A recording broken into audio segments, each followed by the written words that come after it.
Living Salme, en Josep Salmerón.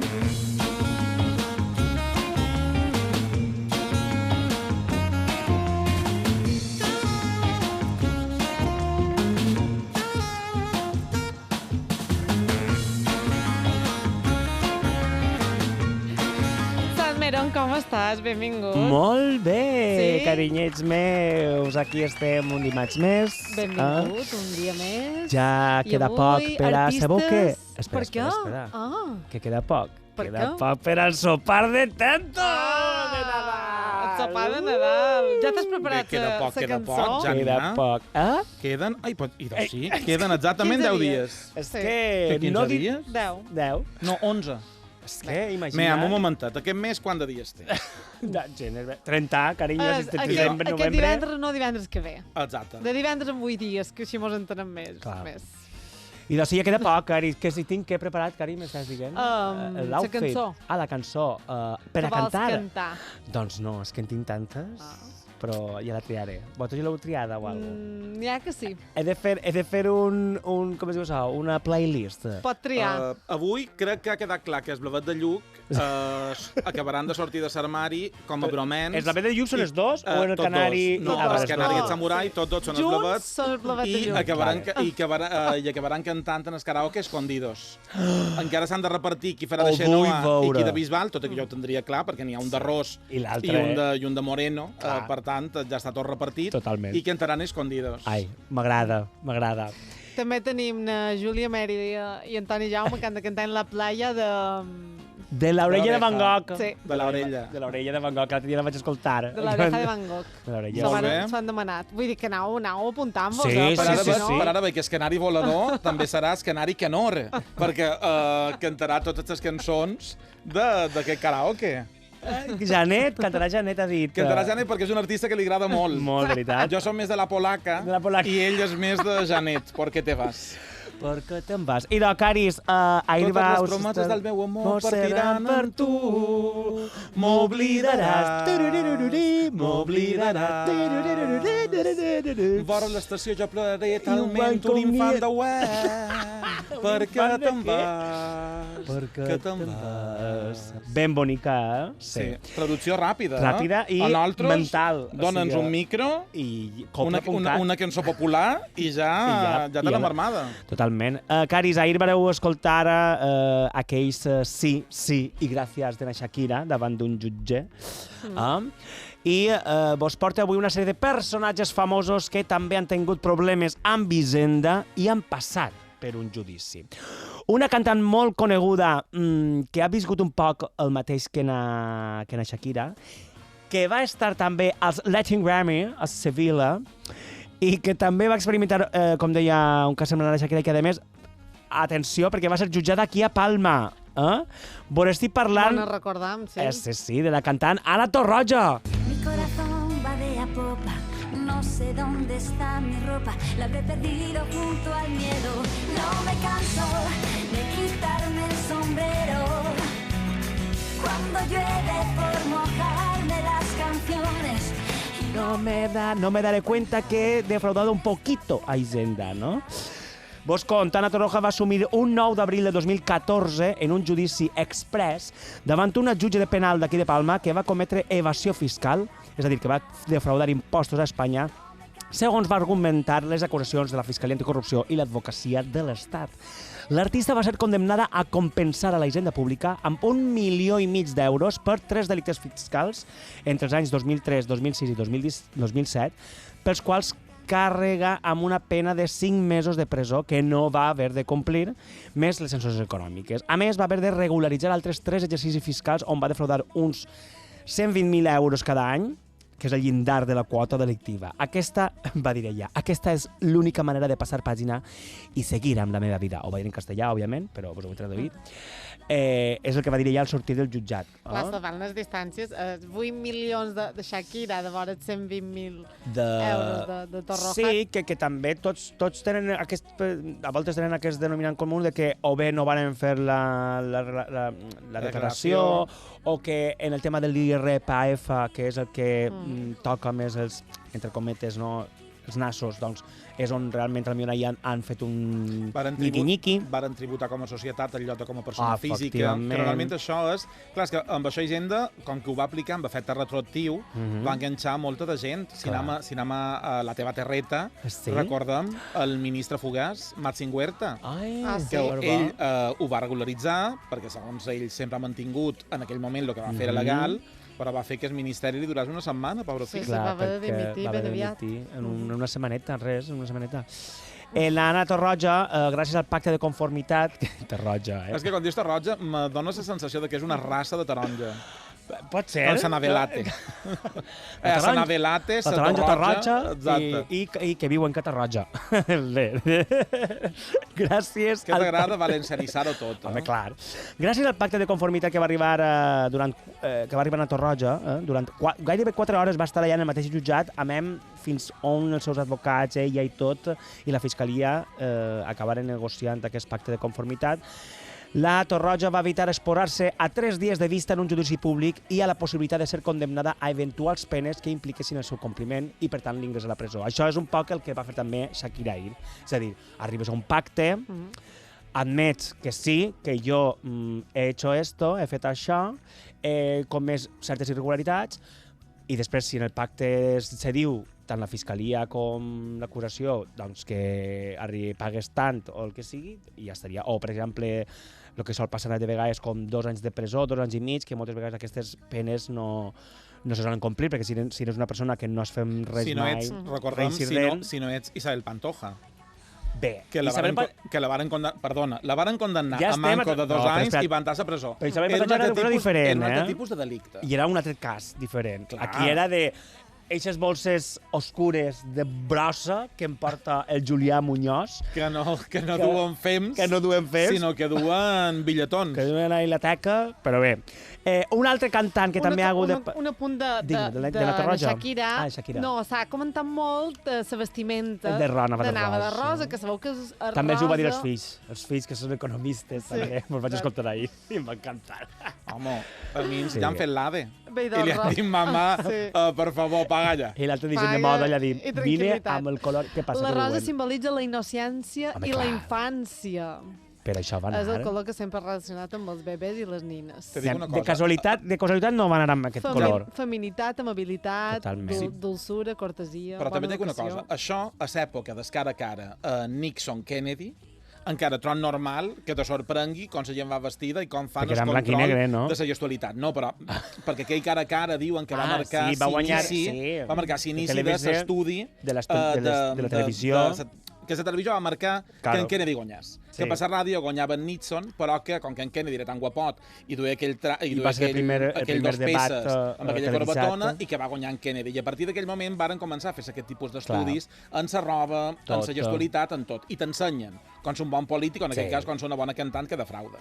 Però que la roba ja t'ensumes que, evidentment, a Shakira, una dona que ha cantat La Loba en el armario i que ha fet la cançó de Claramente, tan innocent no és. Clar, o sigui que tampoc per casualitat no ha anat amb aquest rosa. Però anem a un altre cantant que també ha hagut de passar per la justícia perquè devia a Hisenda, ni més ni manco que Sabina.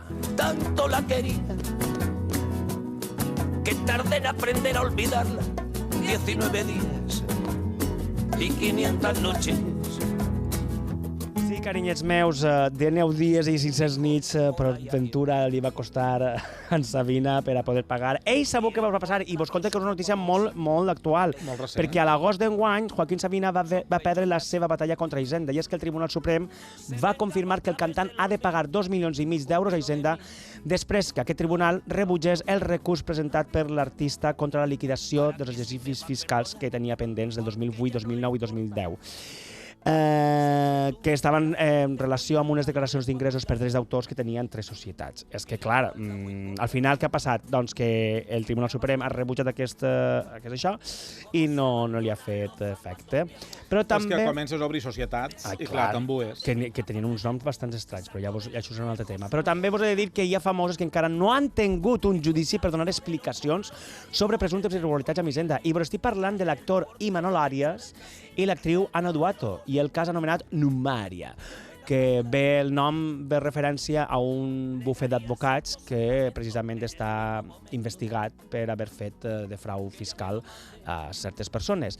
Vos he de dir que l'actriu que encarna el personatge de la Merche, a la sèrie Merche, por favor, la Merche, la sèrie Cuéntame, va rebre a l'abril d'enguany una carta d'Hisenda demanant-li perdó que li anul·laven una multa de 500.000 euros, que d'aquesta manera l'agència tributària va reconèixer un error quan li reclamaven a l'actriu el pagament de les seves liquidacions de l'IRPF, que ja vos he dit abans que aquí hem d'anar en compte, de 2010 a 2012.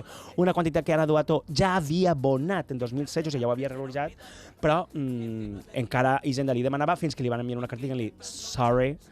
I ella va dir, errors com aquests porten 100 anys destrossant la meva vida familiar, personal i professional, assegurava la protagonista. És que clar, tu ahir volent reconèixer tot.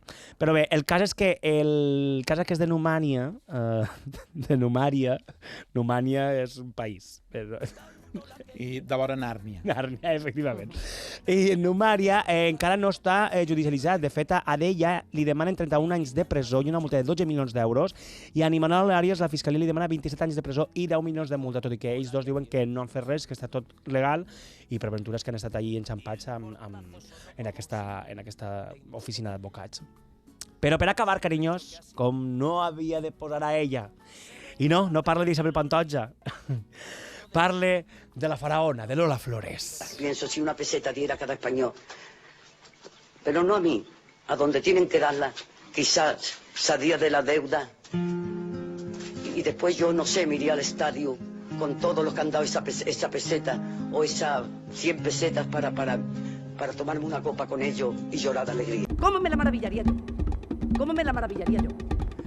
I doncs sí, se la meravillaria molt ella, la Lola Flores. Estem parlant de l'any 1987 i Hisenda li reclamava 50 milions de pessetes perquè estava acusada de no haver presentat la declaració de la renda durant 4 exercicis. Ella va defensar la seva innocència fins a l'avorriment. Deia que no soy una delincuente, assegurava Lola en una roda de premsa en la qual no va poder contenir les llàgrimes. També el que dèiem, l'espectacle, donar-li aquestes coses, te diuen molts advocats també que ho facis de cara a la galeria. 2 anys després de sortir a la llum la notícia, va seure en el banquet dels acusats i és quan va pronunciar la frase que vos hem posat de si una peseta diera cada espanyol, però no a mi, a donde tenim que dar-la. En el cas de la Flores també la van agafar una mica com a boc expiatori i li van... Però no és boc expiatori. Aquí està clar que n'hi ha unes coses... Aquí diguem que la separació de poders estan, però clar, Hisenda també, quan veu coses de certs personatges públics, doncs ja intenta donar exemple. Claro, intenten fer aquestes coses per i tal, i perquè n'hi hauran que defrauden. I, amigues, ha arribat una setmana més, que ja feia un parell de setmanes que no en parlàvem, aquesta meravellosa secció dins la secció Living Salme, dels dialectes. La subsecció. La subsecció dels dialectes, que entra en la capçalera, carinyo. Dialectes, estimada, aprenne. I doncs sí, dialectes, estimada, perquè avui vos porto una paraula que està una mica en desús allà a València. Sabeu que vos porto sempre alguna paraula en desús del meu territori. I aquesta en concret és del meu territori, però d'allà, meridional, del vell mig del País Valencià. És una reixiuà. És a dir, si algun dia, amics i amigues illencs d'aquí, audiència d'IV3, si algun dia sentiu algú que és de València, i vos diu reixiuà, primera, doneu-li un beset perquè serà de la meva terreta, per ahir a propet. I segona, reixiuà és caure reixiu, que reixiu és rosada, humitat nocturna de l'atmosfera, que ve, tot això, del castellà rocío, o també del murcià rugío. I què has dit tu, carinyo? Jo li dic robada. De rosada, te n'has anat a la V, vai. Sí, és que nosaltres... Sí, però hi ha molta gent que diu m'agrada. No, però tot aquestes... Na Margarida diu robada, jo dic roada. Claro, de rosada que caigut la S. Fa roada. Roada, i després ja robada és com una cadira de bova o de boga. Exacte. O sigui, claro, nosaltres diguem boga a la cadira de bova. O sigui, perquè en mallorquí s'ha convertit en V baixa i nosaltres allà la convertim en cultural en la G, roga. De boga. Colló, ara m'estic jo. Però, amigues i amics, ara que arriba el fred, i de fet avui ja baixen les temperatures, avui vespre, tapeu-se. Si algú demà matí arriba al cotxe i es veu el cotxe banyat és que ha sigut la Rei Xiuà. La Rei Xiuà. El Rei Xiu i ha fet una Rei Xiuà. Ai, és que esta nit ha fet una Rei Xiuà de por. Sí. De fet, també, quan plou així a poquiu, que és xispeta, li diguem, ha fet així un poquet de Rei Xiuà. Però en l'estiu també n'hi ha de robada qualque dia. Ai, tí. Aquella humitat. Sí, aquella humitat que després condensa i tal. Rei Xiuà, tu no dius, ha fet una mica de quemata d'aranya. No, quemata d'aranya. Quemata d'aranya. Ai, per favor. Ha fet quemata d'aranya. Ai, no. Ha fet Rei Xiuà. Rei Xiuà, el mateix. Rei Xiuà seria sinònim de quemata d'aranya. Apuntat queda, carinyos. Bueno, fins aquí. Quedes amb nosaltres? Què n'hi ha avui? Què n'hi ha? Ai, ara ho veuràs. T'agradarà avui. Sí? Fantasia. És un mitjà familiar per tu. Dia Mundial de la Televisió. Ai. Pausa i tenim.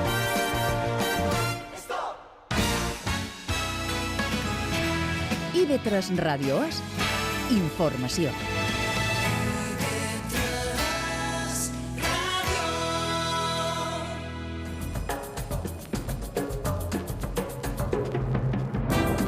El Guateque musical.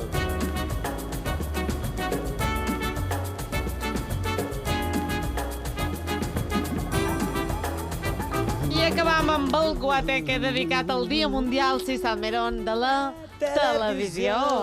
I per això hem preparat un guateque en jingles, en sintonies, en cançons que a tots ens transportaran a fer un viatge al passat televisiu. El tub estroboscòpic de lo que era l'antiga televisió. Més o manco. Sí, quan encara hi havia televisions de tub i posaves figuretes damunt la tele. Anem a l'any 1964. Començaré per concursos, perquè ho he fet com a temàtic. Començarem per concursos. El primer reality de la història de l'estat espanyol.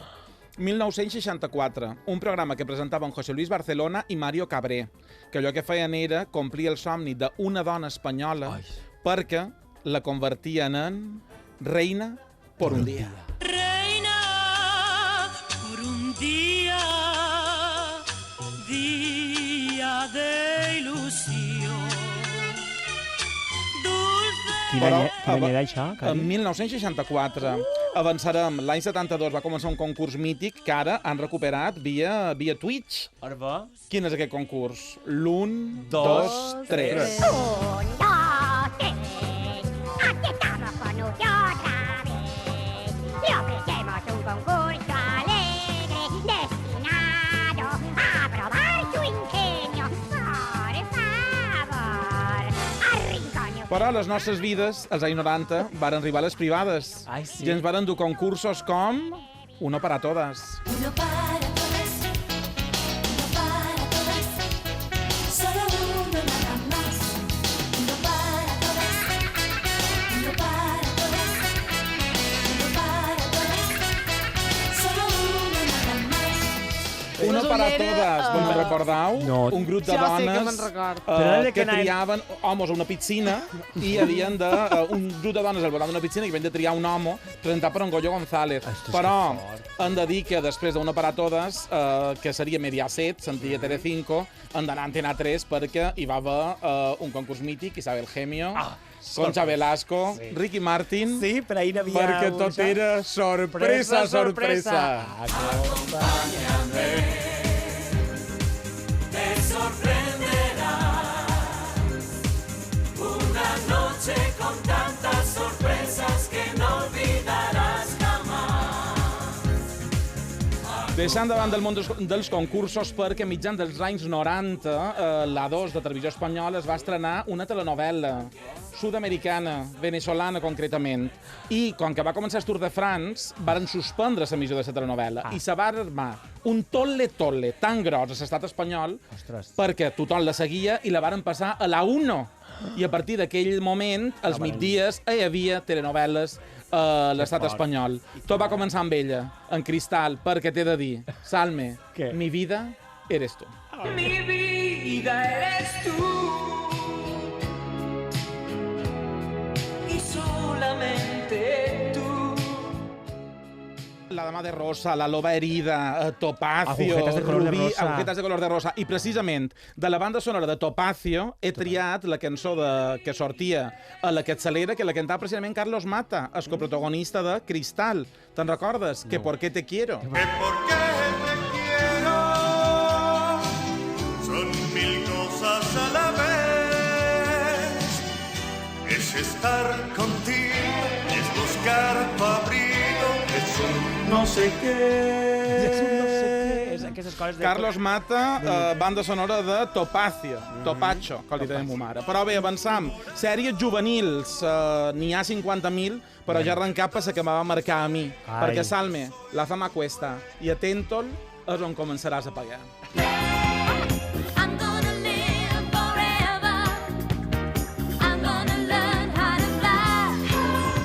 Tots han volgut anar a un institut americà, en part gràcies a Saved by the Bell, Salvados per la campana.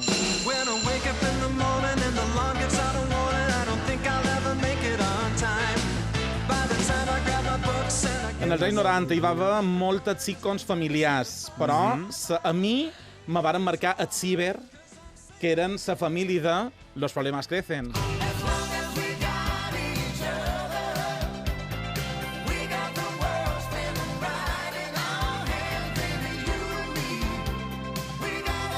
Clar, quins varen ser els nostres ciber? Los Serrano, que amb en Fran Perea, que si com es diuen de Shakira li varen sortir comptables, en Fran Perea no anava molt bé de números, perquè ell deia que 1 más 1 son 7. Mis cuentos no hablaban de historias hechas de casualidad. Nadie me dijo que el destino daba esta oportunidad. 1 más 1 son 7.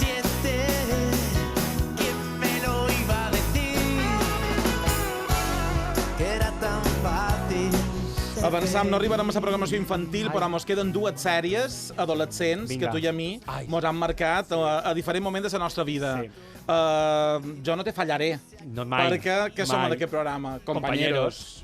No te fallaré, somos compañeros, siempre estaré aquí. Si me necesitas, no te fallaré. Somos compañeros, compañeros del trabajo de la vida. I ja rematarem perquè Compañeros encara érem innocents, però quan pujava la temperatura i tal, va ser el moment en què va arribar Física o Química, Foc. Medicina alternativa, tu saliva, mi saliva.